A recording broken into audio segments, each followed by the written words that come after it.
خب توی این ویدیو قرار در مورد کانسپت ویژن ترانسفورمر صحبت کنیم یا VIT که هدف اینه که چجوری بتونیم از ترانسفورمر ها برای اهداف دو بعدی استفاده کنیم که هدف مین آرکیتکچر خود این مقالش برای بحث کلاسیفیکیشن هست.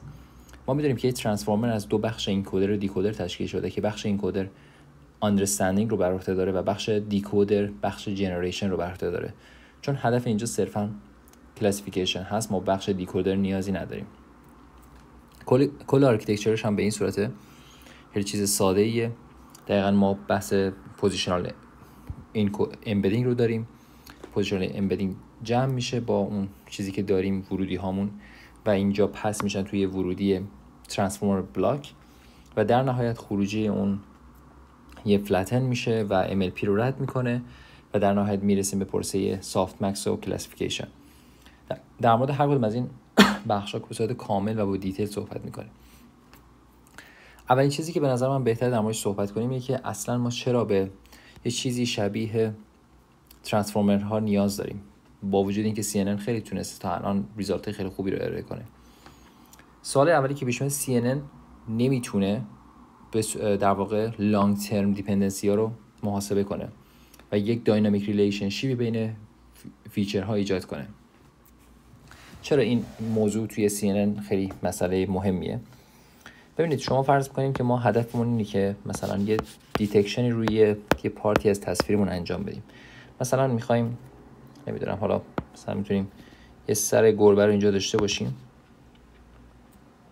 یا اصلا یه ویژگی یه آدم، میخوایم این رو دیتکت کنیم. و حالا به چه صورت میتونیم این رو دیتکت کنیم؟ ما نیازه که یه دونه، مثلا میخوایم یه تیکه از دست این فرد رو دیتکت کنیم، این پارتی از کرنل ما هست. ما باید این کرنل رو، این پارتی از این دست این فرد رو حرکت بدیم تو تمام این ناحیه‌های مختلف این تصویر و بگردیم ببینیم کجا تونستیم این سیمیلاریتی رو ببینیم. مثلا تو اینجا ما تونستیم این سیمیلاریتی رو ببینیم. همینجوری لوکال باید تمام این تصویر رو بگردیم، انقدر بریم جلو. به عبارت بهتر، ما فقط میتونیم همسایگی های نزدیک رو ببینیم. وقتی داری این کرنل رو حرکت میدی تو کل این پلات، به عبارت دیگه همسایه نزدیک رو میتونی ببینی. مثلا اگه این دست این فرد شامل 2 تا پیکسله، من اینجوری میتونم ببینم، فقط در همین حالت میتونم ببینم. این پس پارت کوچیک از تصویر رو میتونیم ببینیم. اسم اون پارت کوچیکی که تصویر رو میبینیم بهش میگن ریسپتیو فیلد. به عبارت بهتر، ریسپتیو فیلد اون پارتی از تصویر شما میشه که بعداً نورون های شما میتونن در واقع روی اون پارت تاثیر بذارن. حالا باز بیشتر در موردش میگیم. مورد بعدیش هم داره میگه یه دونه فیکس استاتیک ویت رو ما داریم تو کل این پروسه داریم انجام میدیم. من دنبال یه دست میگردم، این دسته یه چیز کاملا ثابته و من همیشه این کرنل ثابت رو دارم تو کل این تصویرم دنبالش میگردم. این آپدیت نمیشه. پس داره میگه که شما کانولوشنال فیلتر شما، که منظورمون همین هست، لرن میشه، یه بار لرن میشه و دیگه اپلای میشه تو کل تصویرتون. یعنی یه بار این آپدیت کردی، دیگه تا آخر از همین قرار استفاده کنیم. نمیتونی داینامیکلی آپدیتش کنی، هی مرتب آپدیت های پیوسته داشته باشی ازش. مورد بعدی که وجود داره میگه اینفورمیشن باتلنک داریم. میگه کار پولینگ لیرها چیه؟ اول کانسپت پولینگ لیر رو بفهمیم. ببینید شما وقتی یک تصویری رو، مثلا این کرنل رو پس میکنید به یک ریزالت، یک کانوالوش میکنیم. فرض ببینید این کرنل ماست، اینو من پس کردم توی همه این پیکسلا. ببینید اینا رو من برای اینکه کار ساده تر بشه، هر کدوم از اینا رو شما فرض کنید مثلا پیکسل های کوچیک‌تری هستن. مثلا نمیدونم الان این چنده، 4x4 مثلا. هر کدوم از این خونه ها 4x4 به اندازه سایز کرنل ماست. این کرنل ما رو اگه بیاریم اینجا، مثلا میتونیم سایز این رو 4x4 در نظر بگیریم تا مسئله میک سنس کنه. خب این در واقع کرنل ماست و اینو پس میکنیم تو همه نقاط مختلف این تصویر و در نهایت خروجی که به ما میده یه دونه ماتریس جدید رو ما میسازیم که محاسبات اینا رو داریم انجام بدیم. ببینید این پارت از کرنل من، این کرنل من یا همون فیلتر من، اومدم اینجا توی 4 تا نقطه از تصویر یه محاسبه رو انجام بدم، یه کانولوشنی رو انجام میدم. مثلا کانولوشن حاصل از این دوتا با هم دیگه شده مثلا 7. این پروسه رو انجام میدم، روی این تیکه بعدی میشه مثلا 8. این روی اینجا انجام میدم میشه 4 یا مثلا 3 میشه، روی اینجا هم انجام میده میشه 2. یعنی این پروسه رو هی اومدم استپ‌های مختلف، یه بار اومدم اینو اینجا گرفتم، یه بار اینجا گرفتم، یه بار اینجا گرفتم، یه بار اینجا گرفتم. هر کدوم از این اعداد کانولوشن رو محاسبه کردم و اینجا نوشتم. پس اگه دقت کنیم اولین استپی که ما انجام دادیم اینه که ما 4 تاشو سایز رو کم کردیم. یعنی به ازای یه خونه 16 تایی اینجا، یعنی اینجا 16 تا پیکسل داشتیم، ما فقط جایگذاری کردیم با 1. پس همینجا کانسپت اینفورمیشن باتلنک ایجاد میشه. مورد بعدی میگیم کانسپت پولینگ لیرز. این یعنی چی؟ یعنی که مثلا شما اینجا اومدید 7 رو نوشتید یه محاسبه اونجوری و من بعداً قراره مثلا بگم یه پولینگ لیر 2x2.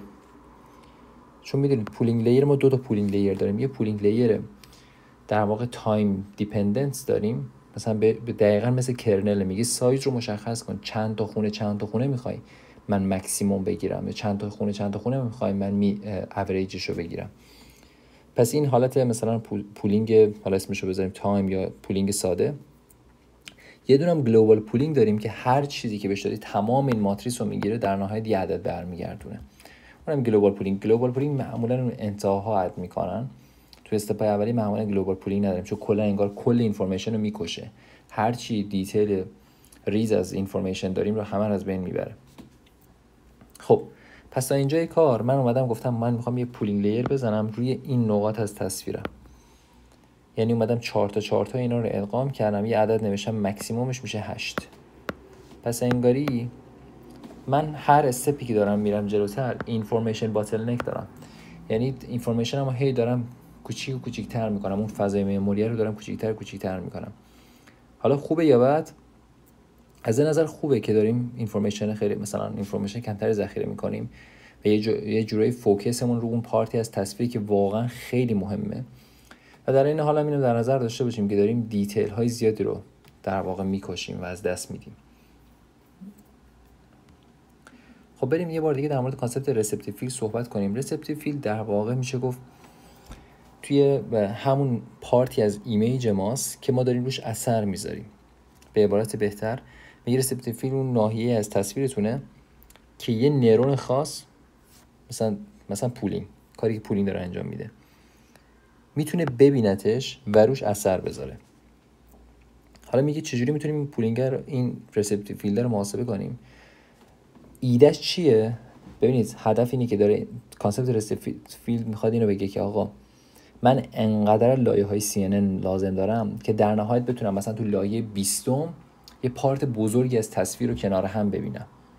میدونید داره میگه که مثلا تو لایه 20 که یه عالم دیتیل اینفورمیشن هم اومدم با پولینگ از دست دادم، همچنان میتونم مثلا فقط چجوری بگم 10% نیبر ها رو کنار هم ببینم. یعنی خیلی ارتفاع، یعنی خیلی چجوری بگم فضای کمتری از تصویر همچنان بعد از چندین و چند لایه کانولوشن میتونم ببینم.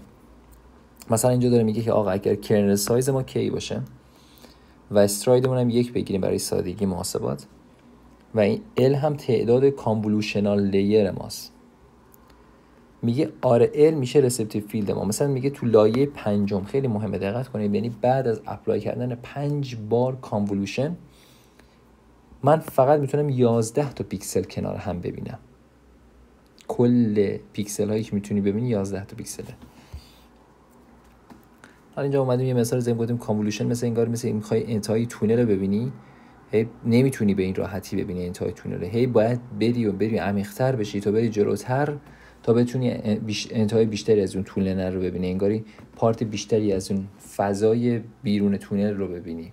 دقیقاً چیزی که داره توی کانولوشن اتفاق میفته. به خاطر همینم بهش میگن لوکال دیپندنسی ها رو میتونه فوکس کنه و از توانایی دیدن، مثلا فرض کنیم یه تصویری داریم به این شدت،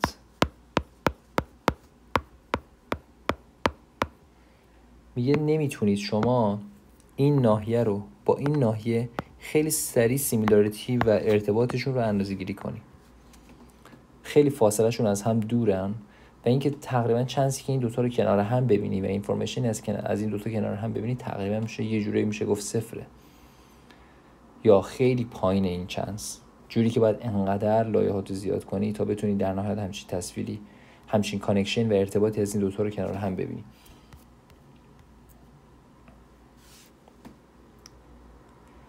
من یه نکته دیگه در مورد پولینگ اشاره کنم، اینه که پولینگ، کانسپتی که برای پولینگ استفاده میکنن میگن یه پروسه داون سامپلینگه و واقعا هم همینه. یعنی چیزی که داره تو پولینگ اتفاق میفته چیزی جز داون سامپلینگ نیست. یعنی میگه که آقا مثلا 4 تا نامبر به من بگو، من یه اوریج به تو میدم، یه ماکسیمم به تو میدم. داون سامپلینگ یعنی تعداد سامپلامون رو کم کنیم. پس به عبارت بهتر ما داریم دیتیل ها رو از دست میدیم.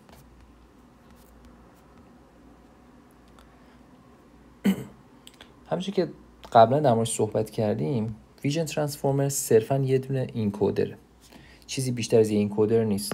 اگه دقت کنیم کل آرکیتکچرش روی صرفاً یه دونه اینکودر میچرخه. اما سوال این که فرق اینکودر و دیکودر چیه؟ من قبلا یه اشاره مختصری بهش کردم، یه مرور بیشتری داشته باشیم. اینکودر هدفش اینه که بریم بعضی از مدل‌های دیپ لرنینگ ها مثل برت، یعنی چیزی که توی سرچ گوگل وجود داره، کارشون فقط اینی که مثلا شما توی گوگل یه چیزی رو سرچ میکنید، جدیدن یه دونه چیز AI تور هم اومده گفته این موست سیمیلار وبسایت رو آورده، کانتنت رو آورده براتون به نمایش میذاره. این کاری که داره برت انجام میده و برت هم واقعا دقیقاً شباهت داره با VIT. خیلی از پارت‌های آرکیتکچر شبیه VIT. تو برت هم فقط یه دونه اینکودر داریم، چون قرار نیست چیزی رو جنریت کنیم، قراره فقط با یک ایده‌ای به نام بای دایرکشنال سلف اتنشن اطراف رو نگاه کنیم، هی بریم و جلو و برگردیم. این خیلی مسئله مهمیه. انگاری داری یک کتابی میخونی، هی میتونی برگردی صفحات قبلتر رو هم بخونی. این کار رو انجام بدیم و البته صفحات جلوتر رو هم بخونی، چیزی که تو دیکودر در واقع نداریم. بای دایرکشناله و میتونه همه اینفورمیشن ها رو ببینه و یه آندرستندینگ خیلی خوب از اون ورودی اول دریافت کنه و بعد بگرده واسه تو موست سیمیلار سنتنس رو پیدا کنه، وبسایت رو پیدا کنی که با بهترین و مرتبط ترین اینفورمیشن با شماست، بهترین ویدیوها رو توی یوتیوب براتون پیدا کنه.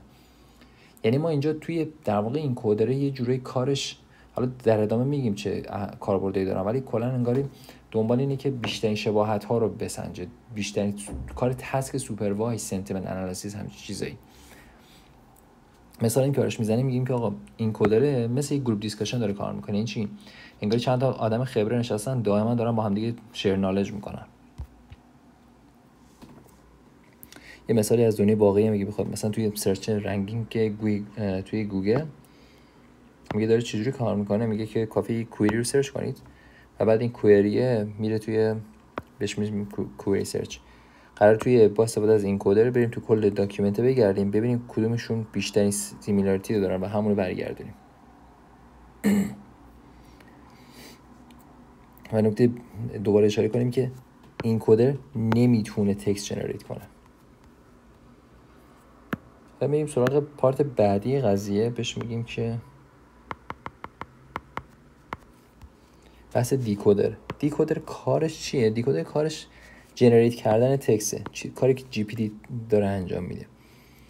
و توی دیکودر بر اساس کاندیشنال پروبابیلیتی کار میکنی. یعنی چی؟ میگی که من میخوام لغت در زمان تی رو جنریت کنم. مثلا میخوای بگی که من فلانی رو دیدم، خب من فلانی را تا اینجا میشه اون جمله‌ای که تو جنریت کردی و اون سورس نالجی که تو داشتی. مثلا میگم این تمام اینفورمیشنی که از گذشته داری رو استفاده میکنی برای اینکه فعل دیدن رو بتونی جنریت کنی. و تمام این پروسه تو فقط میتونی به لغاتی که تو الان گفتی فکر کنی. مثلا من فلانی رو دیدم که داشت میرفت فلان جا. خب که داشتم اگه تو میدونستی نمیتونی ببینی که داشتو. میخوام بهت بگم جمله اینجوری نیست که مثلا اینجا حرف بزنی بعد اینجا خالی بشه بخوای پر کنی ولی همچنان آینده رو هم بتونی ببینی. واقعیتش اینه که تو آینده کلا برات مفهومی نداره، هیچ ایده و هیچ سنسی در مورد فعل‌های آینده، جملات آینده نداری. تو صرفا میخوای همین رو جنریت کنی بر اساس آنچه که تا الان خودت گفتی یا به هر حال اینفورمیشنی که از گذشته موجود هست.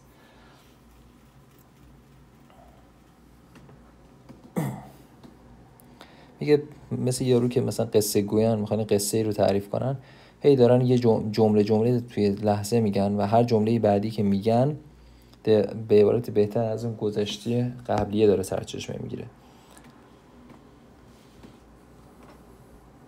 پس داره میگه که ما کلا اتنشنی که توی دیکودر داریم استفاده میکنیم لفت تو رایته، برای زبان انگلیسی دیگه، برای زبان فارسی برعکس. دیکودر نمیتونه ریوایز کنه ارلی توکنایی که تا الان رو جنریت کرده. مثال زیادی وجود دارم. توی دیکودر میتونیم برای تکست کلاسیفیکیشن استفاده کنیم، برای سنتیمنت سرچ استفاده کنیم یا ریتریوال، کاری که مثلا خود برت داره انجام میده. و یکی هم میتونی توکن لیبلینگ کنی، مثل در واقع پارت آف اسپیچ های یه جمله رو در بیاری. مورد بعدی که وجود داره توی بخش دیکودرها، تو میتونی تکست جنریت کنی، تو میتونی دیالوگ رو کامل کنی، تو میتونی پروسه ترنسلیشن انجام بدی و خیلی تسکای دیگه. خب بریم یه مرور دیگه داشته باشیم رو بحث ویژن ترانسفورمر. ببینید ما تا الان هر چی که صحبت کردیم در مورد ترانسفورمر بوده و گفتیم ترانسفورمرها کارشون چیه؟ کارشون اینه که مثلا با چیز دارن سر کله میزنن، با تکست، و به هر حال تکست ما وان دایمنشنال. مهمترین مشکلی که توی تصویر داریم اینه که تمام تیک‌های تصویر به همدیگه پیوستن. حالا چجوری میتونم یه تصویر رو ببینید توی جمله ما میتونیم اینا رو به توکن‌های مختلف تقسیم کنیم. ساده ترین روش توکنیزیشن به عبارت بهتر میشه همون لغت به لغت. من یه جمله رو برای اینکه بخوام بفهمم نیازی نداره مثلا میتونم لغت به لغت بدم به یه نتورکی، به یه مسئله‌ای که اون پرسه آندرستندینگ اتفاق بیفته. اما توی تصویر رو چیکار کنم؟ ایده‌ای که گفتم بیایم تصویرمون رو بشکنیم، تقسیمشون کنیم به بخش‌های مساوی و نان اوورلپینگ، یعنی هیچ کدوم از اینا اوورلپ هم نداشته باشن. به یه سری خب قرار شد که تصویر رو به صورت تیکه‌هایی تقسیم کنیم که کاملا نان اوورلپینگن، تا به عبارت بهتر حالت دیگه هم از VIT رو داریم که حالت اوورلپینگ رو هم کاور میکنه، ولی حالت ونیلا یا اون بیسیک ورژنی که ارائه دادن نیازی نداره که اوورلپینگ داشته باشن. بریم مثلا این تصویر رو که 2024 هستش رو میخوایم تبدیلش کنیم به تیکه‌های مساوی، یعنی بشکنیمش به تیکه‌های نان اوورلپینگ. بعد از اینکه اینو میشکنیم به تیکه‌های 16 تا 16 تایی، 14 تا تیکه‌های تصویرهای کوچیک‌تری رو برای ما جنریت میکنه. و چون تصویر رنگی هست، ما 3 تا چنل RGB هم داریم.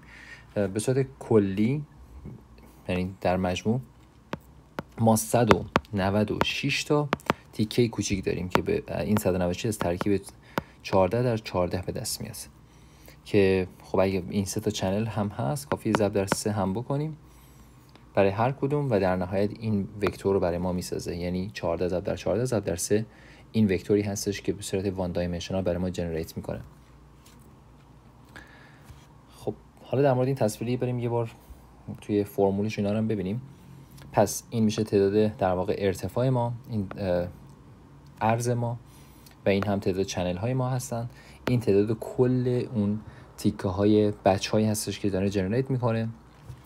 هر کدوم از اینها رو تقسیم بر تعداد پیکسل ها میکنیم که این پیکسل ها همون پیکسل هایی هستن، یعنی پچ سایز های ما هستن. مثلا یه پازل من میخوام بشکنم به 10 تا تیکه مساوی، پس اون هر کدوم از اون پازل ها چقدر اینفورمیشن رو دارن، چند تا پیکسل رو شامل میشن، این پی منظورشونه. و میدونیم که بعد از این استپ ما باید اینا رو تبدیل کنیم به حالت وان دایمنشنال. چرا وان دایمنشنال؟ به خاطر اینکه ما قراره از ترانسفورمر استفاده کنیم و ذات ترانسفورمر برای وان دایمنشنال طراحی شده. بعد از اینکه پچ ها رو تقسیم کردیم به پچ های مساوی، اینا رو فلت میکنیم و از یک پروسه لینیر پروجکشن ردشون میکنیم اولین سوالی که پیش میاد اینه که این پچ سایز ها سایزش چقدری باشه خوبه اصلا، و اینکه چه تفاوتی داره، مثلا پچ سایز کوچیک‌تر ما بگیریم با پچ سایز بزرگتر بگیریم چه فرقی میکنه. این پچ سایزها دقیقاً خیلی شباهت دارن با همون بحث کرنل ها و فیلتر ها توی CNN. یعنی شما اگه پچ سایز کوچیک‌تر بگیرید انگاری اینفورمیشن بیشتری دارین ذخیره میکنین، دیتیل های بیشتری رو دارین میگیرین، و همینجور که داره تعداد پچ هامون افزایش پیدا میکنه، تعداد پچ سایز هایی که ما داریم افزایش پیدا میکنه به تناسب اینکه داریم اون پچ های کوچیک‌تری رو میگیریم. یعنی خب به عبارت بهتر هرچی مثلا میخوام یه تصویر رو بجنگ که 2x2 پچ سایزامو اگه 2x2 کنم خیلی پچ سایز خواهم داشت. مورد بعدی اینو باید در نظر داشته باشیم که تو کانسپت سلف اتنشن اوردر محاسباتی از پاور در واقع n اسکوئره که n همون تعداد پچ سایزهای ما، تعداد پچ های ما هستن. پس این همین جوری داره افزایش پیدا میکنه. خب مورد بعدی که وجود داره اینه که اگر چه مشکلی پیش میاد اگر پچ های بزرگ بگیریم. وقتی پچ های بزرگتر میگیریم به عبارت بهتر صورت محاسباتی افزایش پیدا میکنه، ولی خب دیتیل کمتری رو ذخیره میکنیم.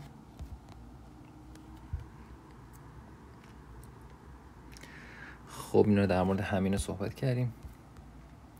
بریم در مورد کانسپت لینیر پروجکشن صحبت کنیم. اگه برگردیم توی ویژوالیزیشن می‌بینیم که ما جای پروسه لینیر پروجکشن داریم. یعنی من این 16/16/3 رو توی این کیس استثنا میشه 16/16/3. یعنی دقیقاً تمام پچ های من یکسان هستن. اما تو بعضی کیس ها این عدد کمتر از این مقدار خواهد بود. مثلا ممکنه بشه 300، ممکنه بشه مثلا 200. حالا چه مشکلی داره؟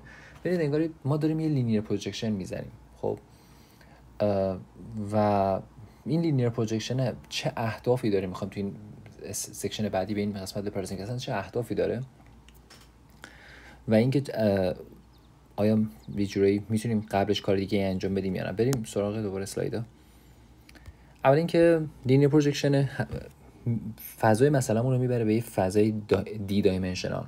این دیه چیه؟ این دیه همون عددی که ما دنبالشیم. یعنی اینکه مثلا میگم من میخوام یه مدلی طراحی کنم که سایز دایمنشنش فارغ از کوالیتی پیکچرایی که دارم، به جای اینکه مثلا اینجا تو تصویر اگزمپلی که ما آوردیم گفتیم 2024 هستش، 2024 و این تصویر کوچیکی. حالا در نظر بگیرید که این عدد به جای اینکه اینجوری باشه 2024 باشه، یعنی سایزش تقریبا 10 برابر بشه.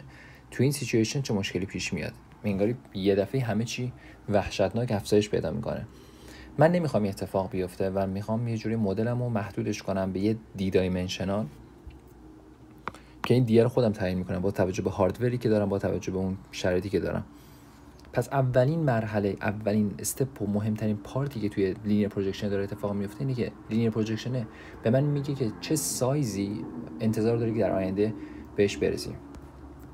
حالا این سایز ممکنه، ببینید سایز ممکنه کوچیک‌تر باشه از اون سایزی که باید باشه، مثل همین مثالی که من آوردم. اینجا مثلا دقیقاً ما پچ هامون رو 16/16/3. این لینیر پروجکشن هیچ سایزی رو کاهش نداد، دقیقاً همون سایز اولیه رو برگردون. تو این حالت هیچ لاس اینفورمیشن اتفاق نمیفته، چون داریم یه لینیر پروجکشن اعمال میکنیم و از یک کانسپت لینیر ما دوباره میتونیم برگردیم به دیتا اولیه‌مون، مشروط بر اینکه the same سایز باشن. پس یه پارت اول مهمی که داره انجام میشه لینیر دایمنشنالیتی الاینمنت. از واژه ریداکشن یا مثلا افزایش استفاده نکردیم، اومدیم گفتیم الاینمنت داره میکنه، چون ممکنه اون سایز دیه یه تایمی بخوای زیادش کنیم که البته توصیه نمیشه، یه تایمی بخوای کمش کنیم و یه تایمی هم میخوایم کاملا مساوی نگهش داریم. پس اینو باید در نظر بگیریم. مورد بعدی پارامتر افیشنسیه. وقتی شما اون سایز رو دارید چیز میکنید انگاری دارید پارامتر شیرینگ رو انجام میدید و این پارامتر شیرینگ یه جورایی باعث میشه که پارامتر افیشنسی داشته باشید. مثلا به جای اینکه سایزتون یه عدد خیلی بزرگ باشه اونو کاهشش دادید مثلا به 100 و تمام پارامترها رو دارید با هم دیگه محاسبات رو انجام میدید رو پس میکنید میرسه به بعدی. مثلا من توی همینجا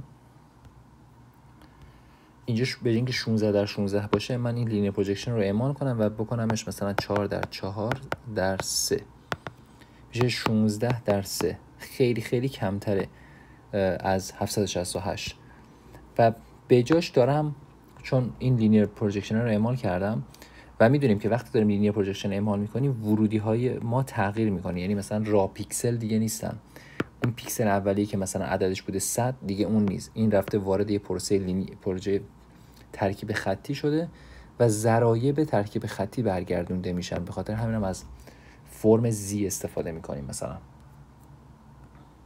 خب پس این را پیکسل ها رو برگردوندیم و پارامترامون افیشنت ان، لرنبل فیچر داریم. تو این پروسه لینیر پروجکشن یه جورایی ما داریم فیچر انجینیرینگ هم انجام میدیم. درسته که فیچر هامون خیلی فیچرهای های لولی نیستن به خاطر اینکه ما ترکیب غیر خطی یا هر چیز دیگه اعمال نکردیم، ولی در این حال داریم به هر حال فیچرهای لو لولی رو هم میگیریم. خب سوالی که پیش میاد اینه که من میتونم قبل از اینکه بجن که را پیکسلامو کلا به مسئله بدم، میتونم اینا رو قبلش از یه دونه پری ترین سی ان ان رد کنم و فیچر، چون کلا گفتیم یکی از استپایی که داریم تو لینیر پروجکشن انجام میدیم فیچر اکسترکشنه، میتونم این کار رو با استفاده از سی ان ان انجام بدم. آره ما یه سری وی آی تی رو داریم که کلا هدفشون همینه، یعنی اومدیم اون استپای اولیه‌اش رو با استفاده از سی ان ان گذاشتیم، یه سری فیچرهای لو لول یا مید لول رو از یه پری ترین سی ان ان به دست میاریم و اونها رو پس میکنیم به عنوان ورودی قبل از لینیر پروجکشن. حالا خوبه یا بد؟ یه سری جاها خوبه. ما گفتیم همون اولی مشکلی که سی ان ان داشت این بود که نمیتونست لانگ ترم دیپندنسی ها رو ببینه، ولی خب از این نظر میتونه، چون اون نیبرها رو خیلی خوب دیتیلاشو به دست بیاره، میتونه از این جهت هم خیلی مفید باشه. یه ذره بار محاسباتی رو به مثلمون اد میکنه، ولی در این حال میتونه دقت بیشتری رو داشته باشه. به عبارت بهتر فاستر کانورجنس داریم. سایز مدلمون هم خیلی کوچیک‌تر میشه، اینم باید در نظر بگیریم، چون مثلا شما وقتی یه تصویر 2024 رو رد میکنید از یه CNN، فیچرهایی که قراره در نهایت بگیریم مثلا میشه 10 تا. با این 10 تا کجا، اون عدد اولیه کجاست؟ خیلی خیلی فیچرهامون کمتر میشن. بریم سراغ بحث بعدی تحت عنوان پوزیشنال امبدینگ. اصلا ببینیم پوزیشنال امبدینگ چیه و چرا نیازه. اگه توی همین تصویر اگه دقت کنیم میبینیم که ما یه پارتی دیگر رو داریم. پاکش کنم همه رو. اگه دقت کنیم ما اینجا یه پارتی داریم به نام پوزیشنال امبدینگ. حالا پوزیشنال امبدینگ چیه؟ و اگه دقت کنیم پوزیشنال امبدینگ ها اد میشن به این پچ امبدینگ ها. این خیلی نکته مهمی. اول اینکه انگار دو تا وکتور داریم، مثلا وکتور ورد امبدینگ ما باشه 1 و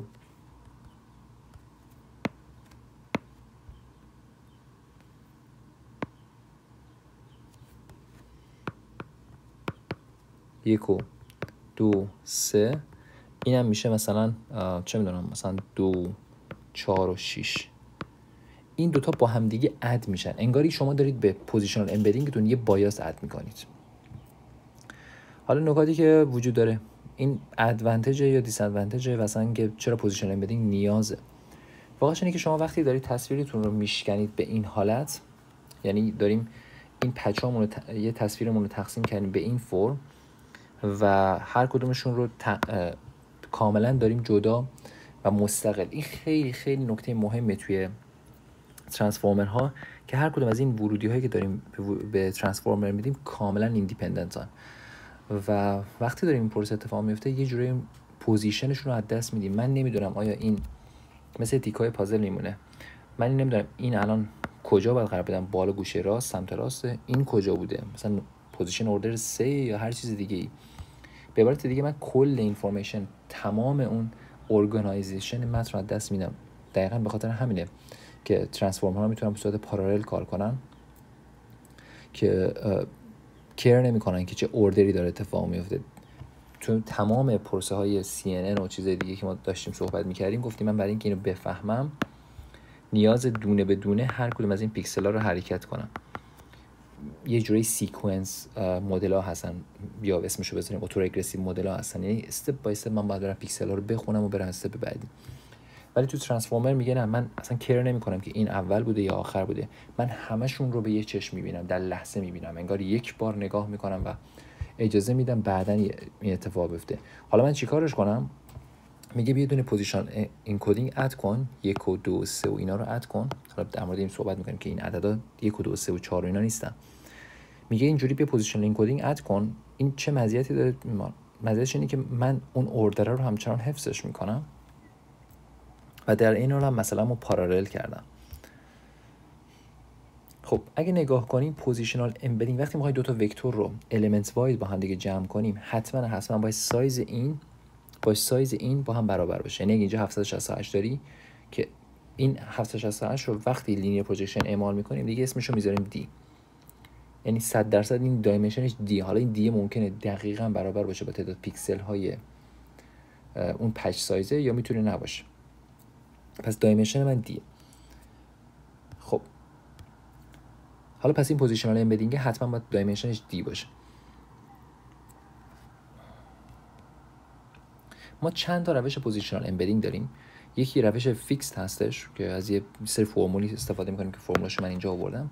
یه سری حالت لرنبل هستش که کاملا یه بردار 768 تایی باز منظور همون دایمنشن دیه کلا میفرستیم جلو، کاملا رندومایزن و اجازه میدیم خود مدل پروسه ترینینگش رو انجام بده.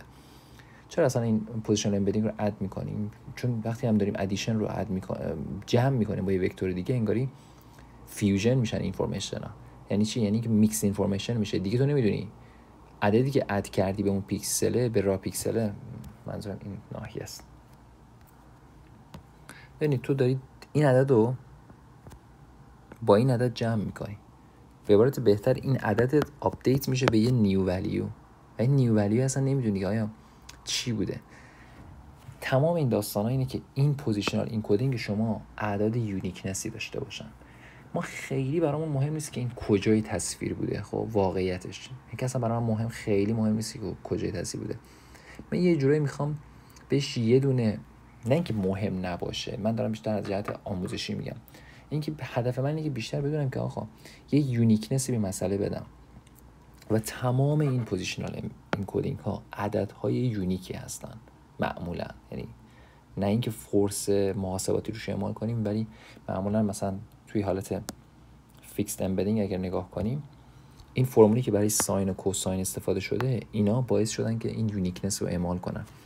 حالا در مورد این فرمولی کم صحبت کنیم. این دی شد همون سایز دایمنشن ما بعد از انجام لینیر پروجکشن. این آیه چیه؟ این آیه همون این تمام اون سایزه. مثلا اگر 700 آیه میشه 0 تا 700 و اون پی ام پوزیشنی بوده که اون پیکسل رو داری از اون تصویر میکنی.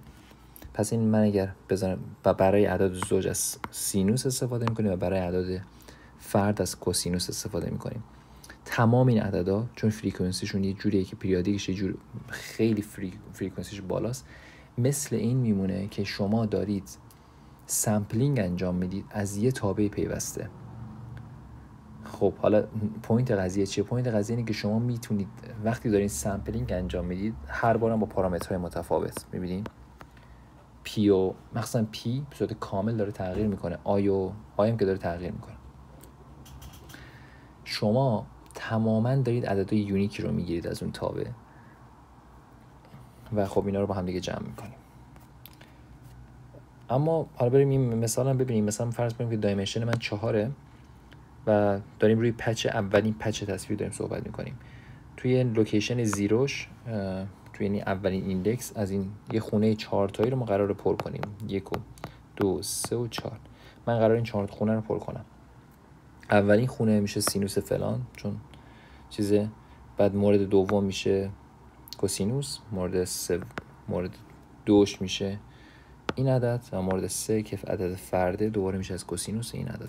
این عددا عددایی میشن که حاصل میشن و من کافیه اینا رو به صورت element wise با اون ورودی های اولیه یعنی زی ها که زی ها مقادیر پروژکت شده پیکسل ها، را پیکسل ها یا فیچر های حاصل از CNN پروژکت شده هستن.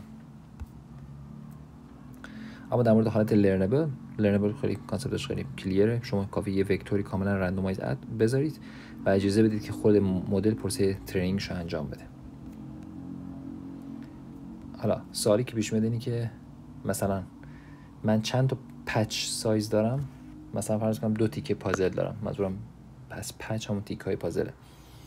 دو تا دیگه پازل داشته باشم و دایمنشن هر کدومش 4 باشه، من با تمام اینا میشن لرنبل پارامترهای من. یعنی توی فقط با داشتن 2 تا پچ و حد دایمنشن هر کدوم 4، من باید 8 تا پارامتر رو جنریت کنم که راستش خیلی عدد زیادیه. مورد بعدی مدل CLS توکنن که یه جوری میشه گفت کلیر ترین و حرفه‌ای ترین پارتی از این آرکیتکچره.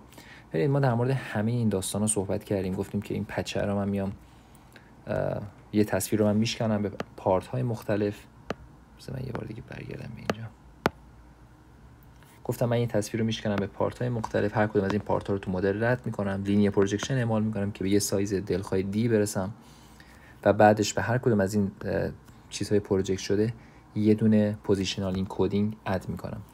یه چیز اضافه تر میارم اینجا میذارم، اسمشو میذارم CLS. یه جوره انگار یه مربیه، اون گوشه گذاشتم، هیچ کدوم از بازیکنای تیم نیستا، انگار یه مربیه که خیلی هم خودشو اد کرده تو تیم ولی اصلا بازیکن تیم نیست، یعنی داده ورودی من نیست، پوزیشنش هم صفره. مثل کاپیتانا میمونن، میگن که مثلا کاپیتان بازی میکنه ولی اینجا مربی اصلا بازی نمیکنه، پوزیشنش هم همیشه صفره. این میاد نگاه میکنه، با بقیه هم صحبت میکنه، انگار اون پروسه اتنشن و تمام استپای دیگر روش اعمال میشه، ولی داره اینفورمیشن ها رو ذخیره میکنه و در حال مربیه که میره برای، میگن در حال مربی است که نشون میده که این تیم چقدر تیم خوبیه، تیم بدیه. خب حالا بریم در مورد این CLS بیشتر بخونیم. ببینید CLS هدفی که داره یه لرنبل پارامتره، یعنی تمام وکتوری که توی CLS وجود دارن. یه نکته مهم، دوباره سایزش دقیقاً برابر با سایز D هستش. ادش میکنیم همون ابتدای مسئله و تمام هیدن استیت های چیز داره اینفورمیشنش آپدیت میشه.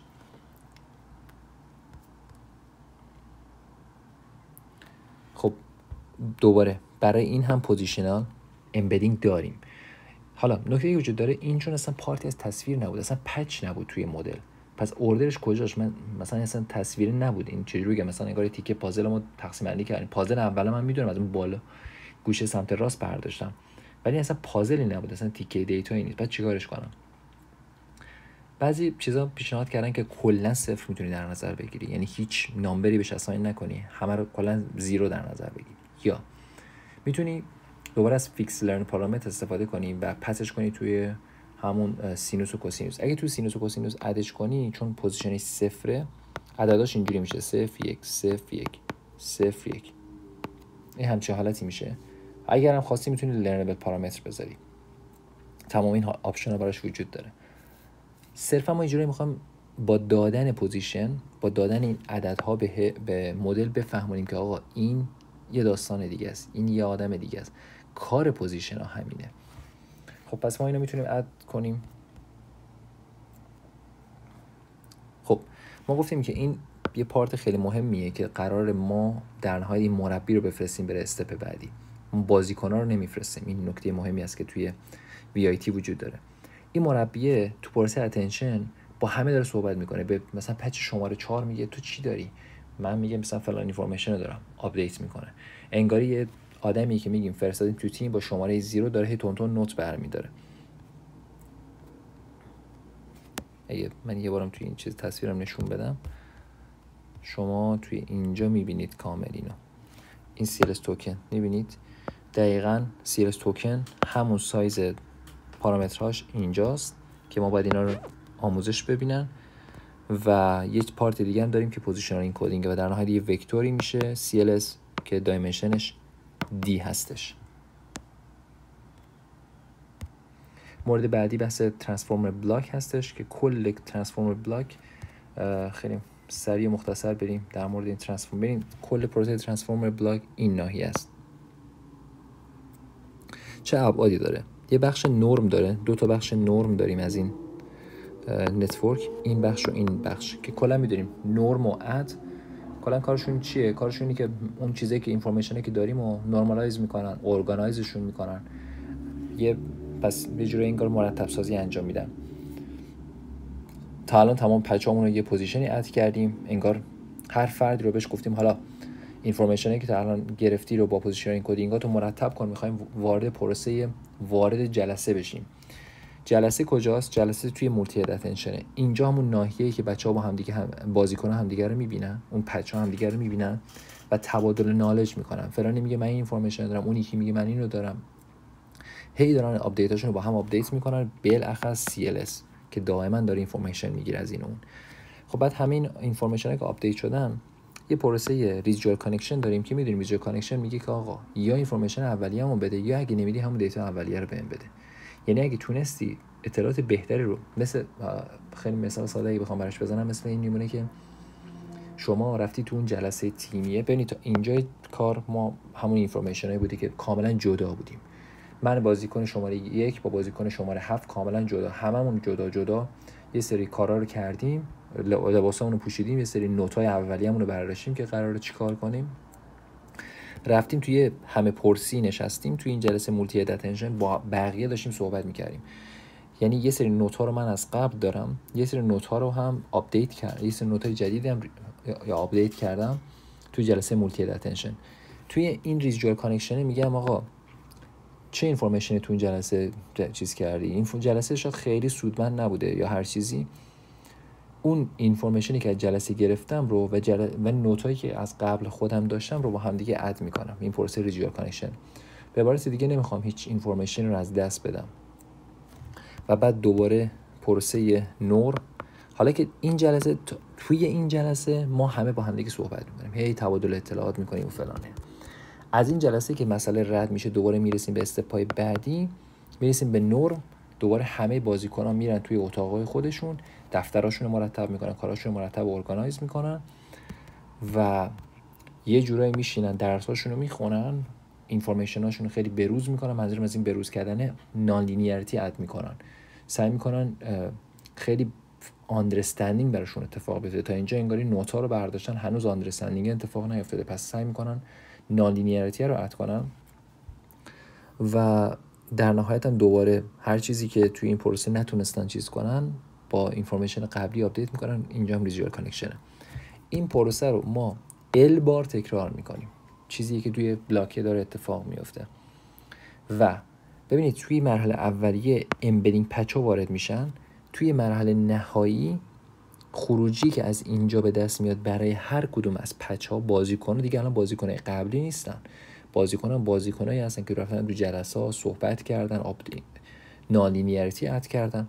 اینا در استپ بعدی که میخوایم دوباره این پروسه رو تکرار کنیم، حالا بازیکن‌ها همون بازیکنای جدید شده، آپدیت شده، میان دوباره وارد این پروسه میشن، انقدر میرن تو جلسات دوباره کارا رو انجام میدن تا در نهایت یک عالم اینفورمیشن خوب به دست بیاد ازشون.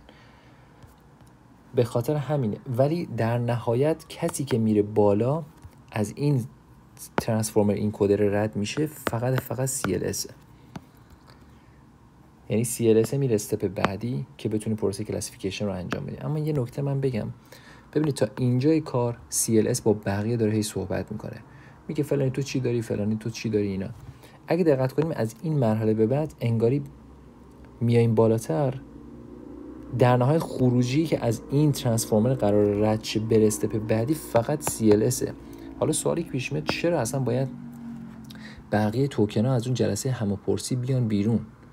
یعنی ما رفتیم توی جلسه همپرسی یه عالمه صحبت کردیم، اون بنده خدای آدم مشکوکی که اسمش CLS داشته اینفورمیشن ها رو هی ریکورد میکرده، هی آپدیت میکرده و فلان اینا. چرا باید اصلا CLS از این چیزه بیاد بیرون؟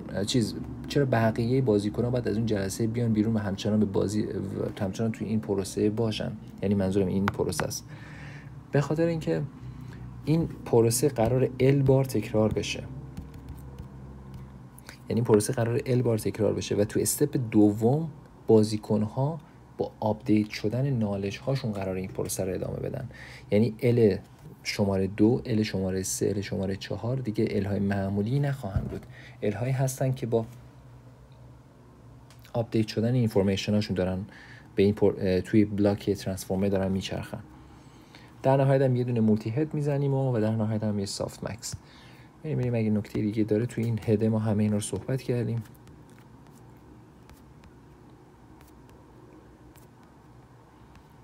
خب یه پارت دیگه هم که وجود داره، من در مورد دراپ اوت نگفتم، اینه که دراپ اوت هم ما داریم، یعنی پروسه لیر نورم یه بخشش هم شامل دراپ اوته که سری اینفورمیشن های زائد رو ما حذف میکنیم، چون نمیخوایم همه چیز رو هی نگه داریم تو مرحله آخر. این توی استپی هستش که ما بعدش که قرار از این بلاک خارج بشن. حالا دراپ اوت همیشه میتونیم داشته باشیم، یه جورایی استپی هستش که مهمه، چون یه سری اینفورمیشن های زائد رو حذف میکنیم.